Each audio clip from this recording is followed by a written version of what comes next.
Good morning, good evening, good afternoon, wherever you are in the world, and welcome to this Superliminal Films, Superliminal Games MTG Arena video. I'm Dan. I know it's been a little while since I've been on the channel with an arena video, except for the early access stream event. So, hey, I guess been a little while since I've been on a solo video, but hey, I'm here, and we're going to play a little standard, little ladder standard, Best-of-1, with the new deck that I've really been enjoying. Play a couple of games, give some thoughts about the Bant Yorion 80 card main deck. I have not seen a deck play this many cards in it since, Battle of Wits is the only other deck I've seen that played a lot of cards like this, and Battle of Wits played a lot more cards than this. For those of you who don't know, Battle of Wits is a card that is an enchantment. It says the beginning of your upkeep, if you have 200 or more cards in your library, you win the game. So it played a 240 to 250 card standard main deck. Many years ago. 8th edition, I think, was the last time it was printed. But for those of us who remember those days, playing with a deck that is larger than 60 cards is somewhat enthralling, personally, at least to me. So we have our companion, Yorion Sky Nomad, here. We have some other sideboard stuff that won't come into play here because we'll just be playing Best-of-1 on the ladder. We have our sort of ramp package, our smoothing package, Birth of Melodis and Growth Spiral and Euro, Mystical Dispute for Garuda decks, the Mirror, other Bant decks, basically anything that's wanting to cast Euro or Garuda or Narset or Teferi or any of the trillion really good blue cards. Narset helps us find cards, helps our opponent not cast them. Neutralize, we can get rid of as a cycle if we don't need it, or we can just use it. Shatter the Sky, web support against those pesky red decks and similar board flooding decks, though I have found in my playing against the red decks that 4 Euro, 4 Hydroid Krasis, and 2 Birth of Melodis gain quite a lot of life. And we can use that in addition to pumping out big creatures like Cavalier and the 3/3 elementals off of Nissa to really heck with our opponent as we go. So let's jump in the ladder and see what we can get. Let's go home, play a little standard ranked, and Yorion. Let's see what our 80 card main deck and our 8 card opening hand will give us. Thanks, Yorion. Rosie O'Donnell. As Max often says, they will let you choose your name in this program, so... Alright, a temple. Our opponent is Garuda. We have a Teferi. We have an Elspeth Conquers Death. We're on the draw. That's kind of bad, but we can do this to bounce their ramp creature. I'm going to try this because we also have 2 Scries, so I'm not entirely certain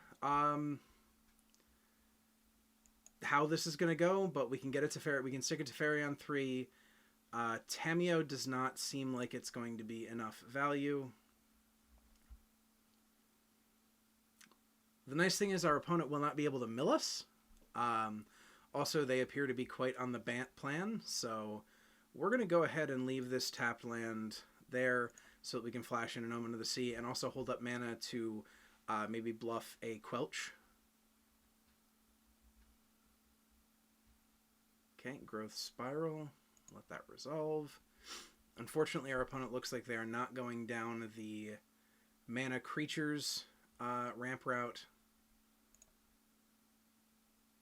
which is frustrating for us. I've played a lot of Garuda. In fact, I think it's probably my favorite deck in the format right now. Okay, we can bounce that Wolfwillow Haven next turn, so that's nice.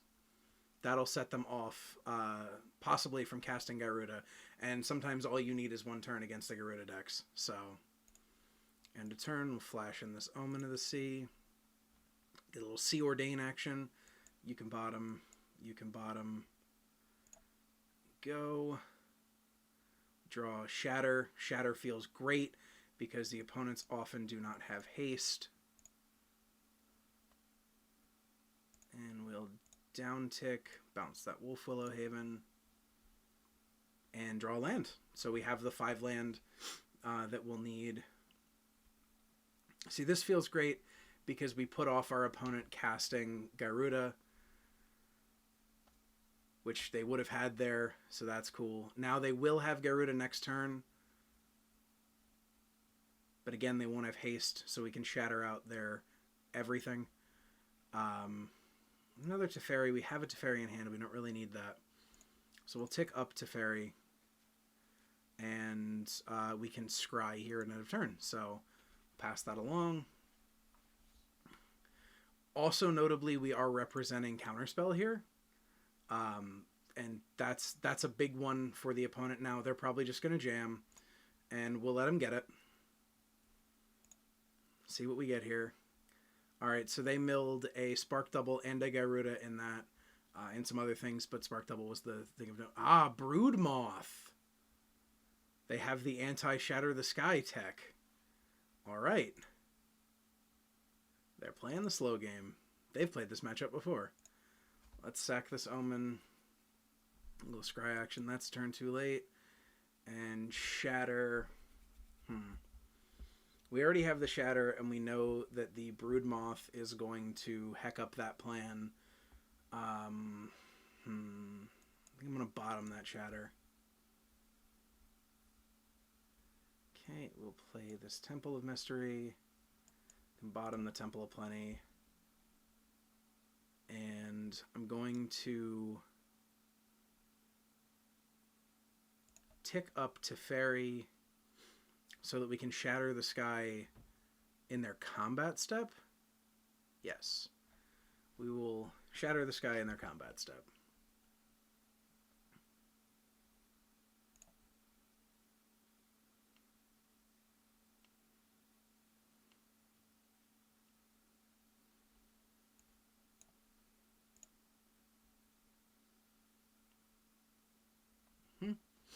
So now they have a flying Garuda. And they got a whiff. Okay. That feels pretty good.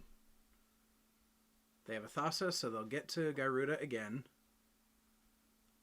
They had a Spark Double as well. Okay, so they'll get to Garuda quite a bit. Probably should have kept... They whiffed again. Okay. I will admit I am now regretting the play with the putting the Shatter on the bottom, because they did hit another Garuda there. If they want to continue the mill themselves, nope, they'll elite Guard Mage. Yeah, moving the Shatter the Sky to the bottom was a mistake, but we are going to Elspeth Conquers Death and get rid of their Garuda and bounce this Garuda. Draws the Sinissa, keeps us alive for the time being, because we've seen 1, 2, 3 of 4 Garuda. So they're just going to have to beat us through card advantage, and fortunately we have kind of a bucket of that in play right now. We have an Uro we can cast. Okay, a Kogla that didn't do anything. A Kogla with nothing to fight feels pretty good. We do not want it to attack because it will destroy our Elspeth. Elspeth Conquers Death. So we will put...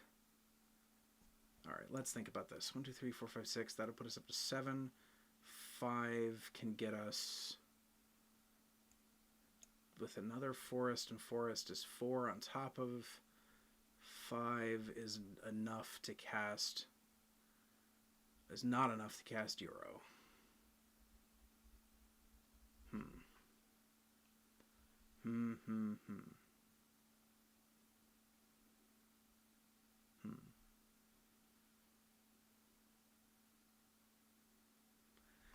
Oh, this is tough. 7 mana is enough to still not cast Teferi, but it is if we cast Nissa first. Green, green, blue, white. White. Now it's not, though, because we completely hecked that. Oh, no, we can. Actually, we can cast Yorion here. So let's... cast Yorion, flash both of those, go to our end step, And exile the Kogla. There we go. Forgetting about Nissa being able to untap was kind of the problem there.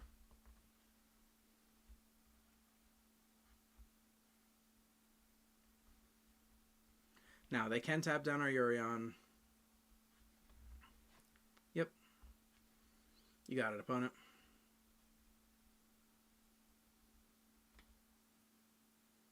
Put our Nissa to 1.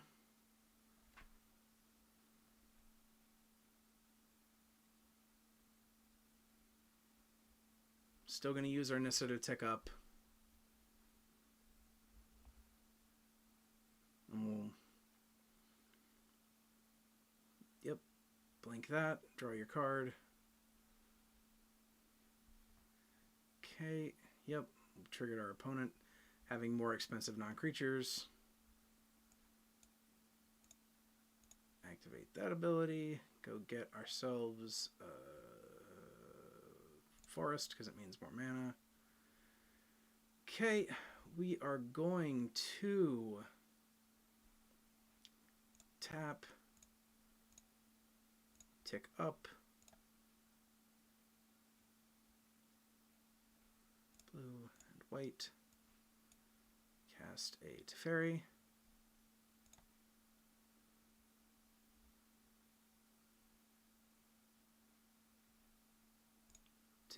Down, return a Yorion to our hand.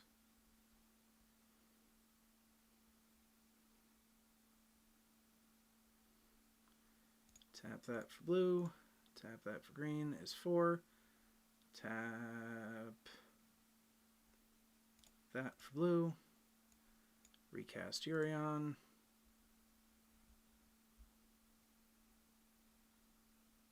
Select all 3 of these permanents.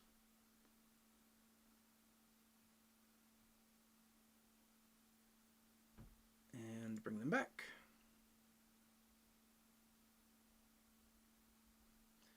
We'll end our turn.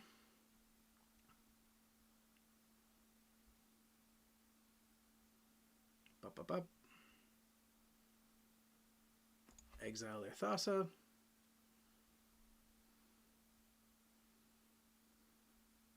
You got it, opponent.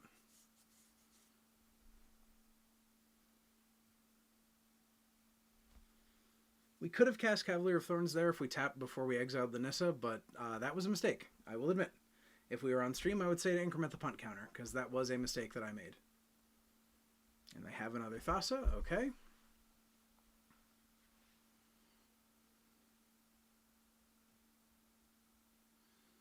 See what they go for. Okay, they're going to take out the Time Reveler. That's fine.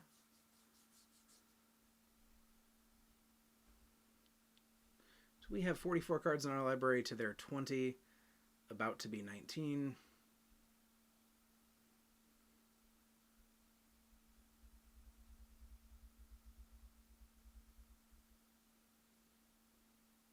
We can just play the very long game here and sort of wait them out.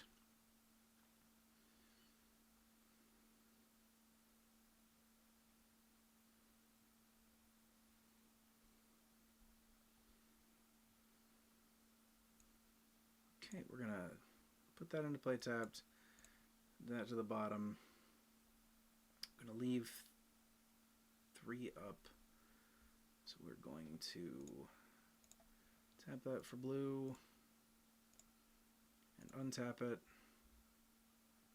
And tap that for green, tap that for blue, tap that for blue, tap that for green, tap that for blue. 10, Hydroid Krasis X of 8, auto pay, draw 4 cards, not draw a Jace, that is fine. We don't get a reset this turn, and we need to discard, but we have an Agent of Treachery for next turn. No attacks, no, cancel, no attacks on the Yorion. End our turn, discard an island. We've got a full hand, and we still have 22 more cards in our library than our opponent does in theirs. We can cast an Agent of Treachery next turn. Okay, we got Kogla. It's going to fight down our Yorion. That's fine.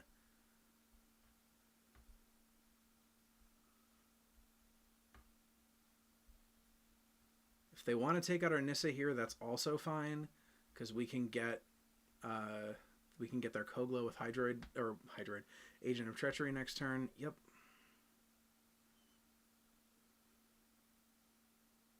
Because we're just going to get Yorion back with Elspeth anyway, so...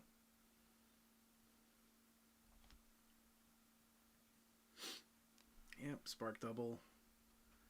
Double the Elite Guard Mage. All of this is fine, because they still can't kill us here with a swing.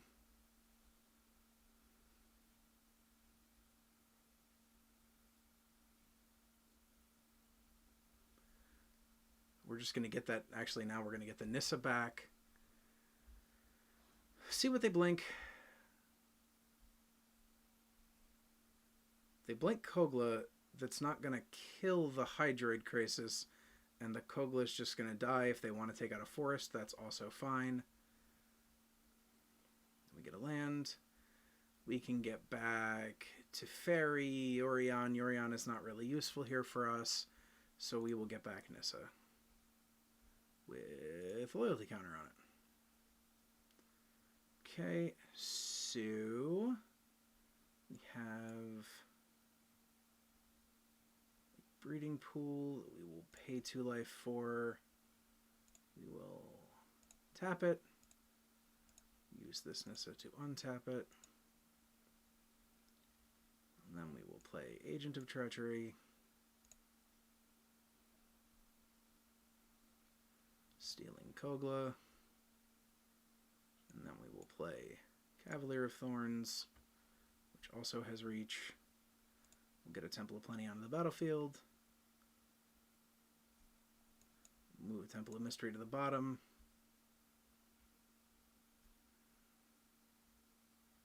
And we won't cast anything.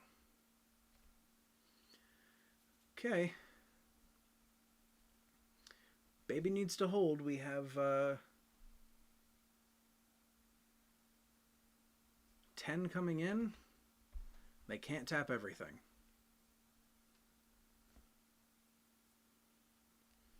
We can escape Euro next turn. Okay, Dream Eater, that's going to be a problem.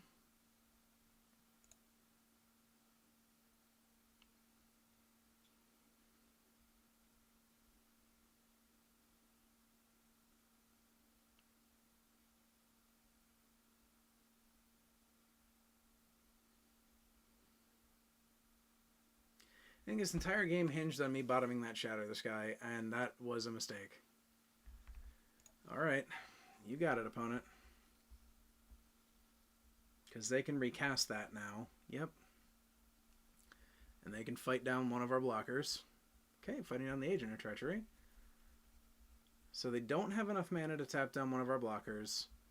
And both of these profitably block their Elite Guard Mages.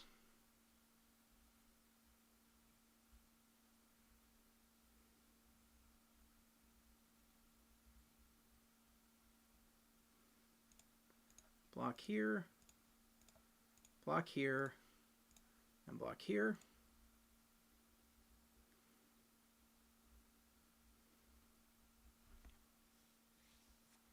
Yes, we lose the Hydroid Crisis to the Kogla if they slide the Kogla. I'd kind of be alright with that, though, because they also lose the Kogla. Yep, bonk.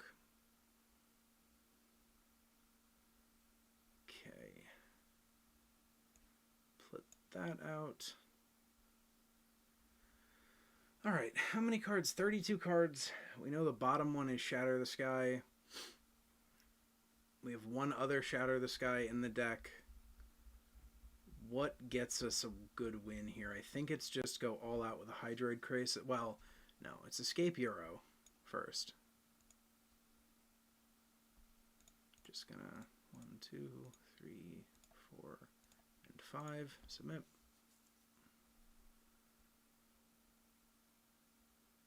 Because that gains us some life. Put land onto the battlefield. Get a land at the bottom.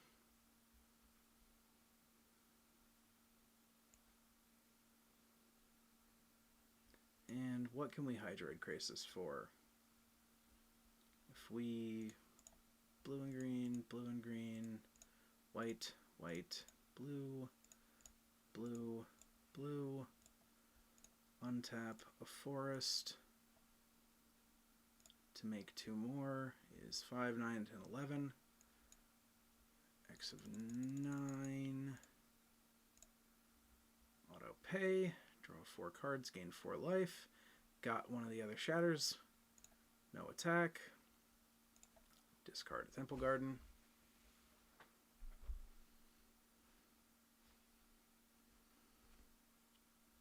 Yep.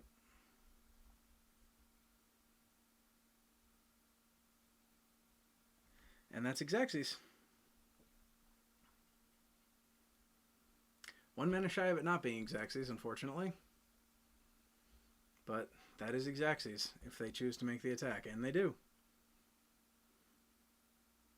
Okay, well that entire game hung on not bottoming that Shatter the Sky. That was a big mistake for us, because the amount of damage. Let's go ahead and run another one.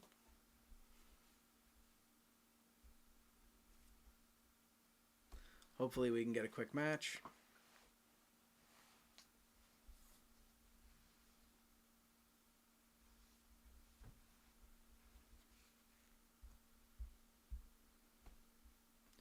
Okay, once again we're on the draw. We've got a whole bunch of tap lands. We have a Narset on 3. We have Omen on 2.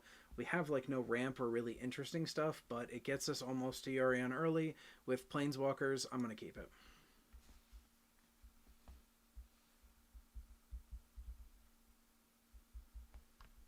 And there's Birth of Melodus to get a little bit of deck grease going.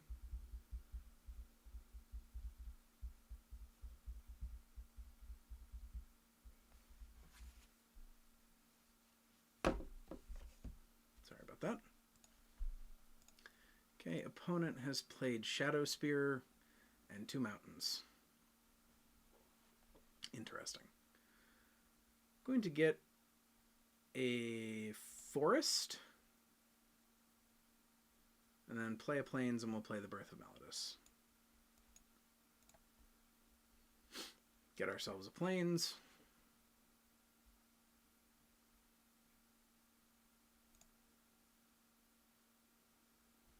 Okay, so we've got all the mana we need at this point. Got a little bit of life gain.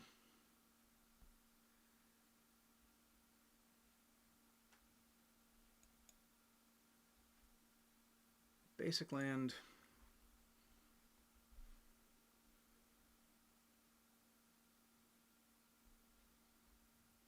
We leave up the Bant. Our opponent has done nothing. We'll flash in this Omen and see what we got. Omen of the see what we got.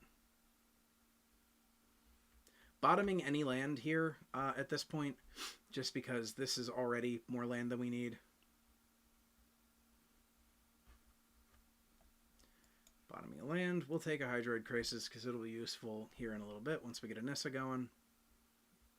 Jesus. So many land. I'm going to go ahead and play that.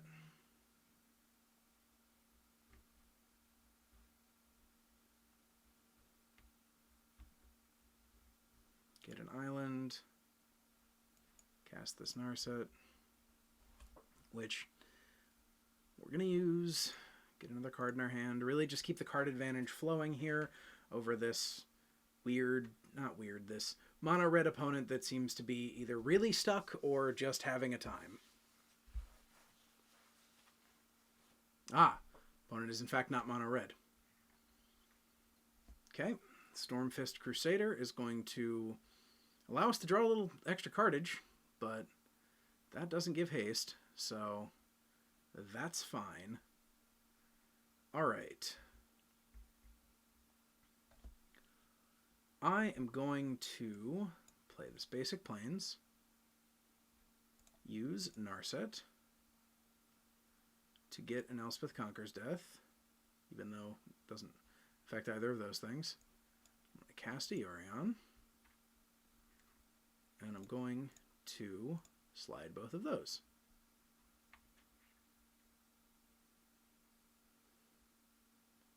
I'm going to draw an Agent of Treachery, or, well, I'm going to scry those that way, draw an Agent of Treachery, and discard cards that are not forests. And our opponent will only draw one card off of their Stormfist Crusader.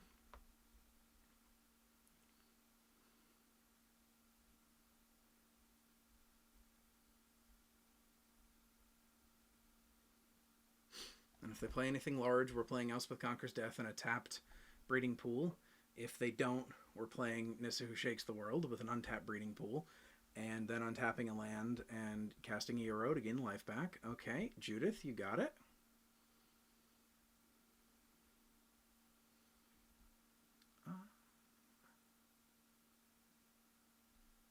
Yeah. That seems fine. If they want to pump this Stormfist Crusader and deal with our Narset, that seems completely fine. They didn't. So we just won't... If they want to shot... Okay, great. You got it, opponent. I got a hand literally full of stuff, but you go right ahead and do that. Okay, so we are going to...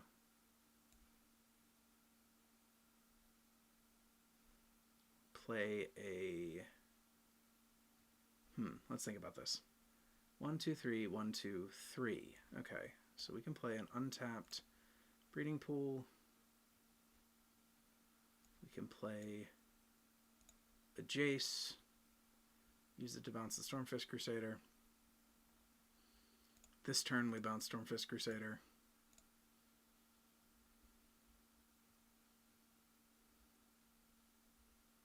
Okay, and we play a Euro.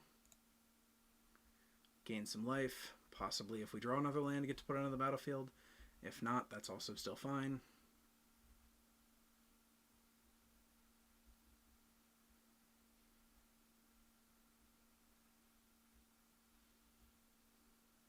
Would like to see another land here, preferably a forest, but okay, it wasn't.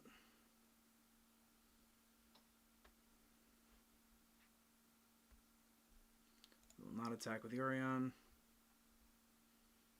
And we will discard the Omen of the Sea they know about. See if they want to commit to attacking into Teferi here. I'm willing to let him die because we have the other one.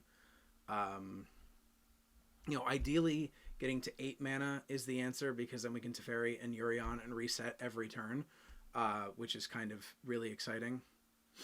All right, we might be playing Elspeth Conquers Death here this turn and getting rid of that Grim Dancer because Death Touch and Lifelink with the Trample and Lifelink.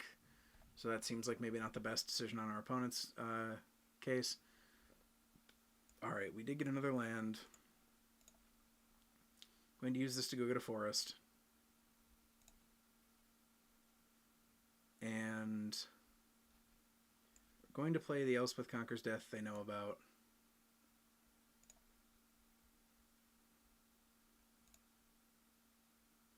Exile that Grim Dancer. Tick up our Teferi. Now we have the cycle and the neutralize. Draw us a card. Ideally, another land, preferably one that makes, preferably one that is forest type would be great because we have the Nissa, and then we can get the bonus mana and really start going to town. Yeah, you got a Dread Malkin, opponent. You don't have haste, and that's really what matters. Put a menace counter on a non-human creature. Okay, we're Menace Tribal. Got it.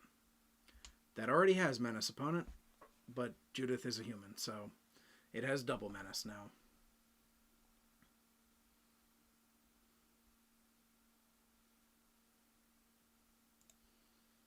Okay, we will cycle this neutralize. We get a Mystical Dispute, a Growth Spiral, none of which are what we want. 1, 2, 3, 4, 5, 6, 7. 7 is enough to cast Agent of Treachery, which would let us steal the Judith. Would also let us steal the Shadow Spear, but I don't think that's necessary. So let's go ahead and steal the Judith.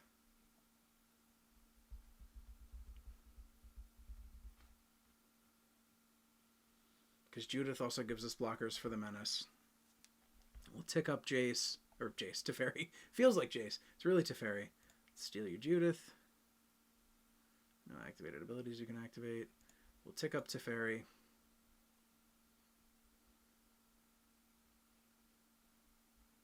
And I am going to attack with Yorion now because eventually we do need to end this game.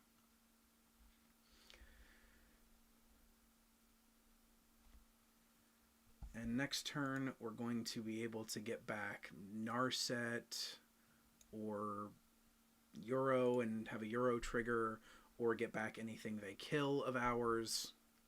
Okay, just a straight concession.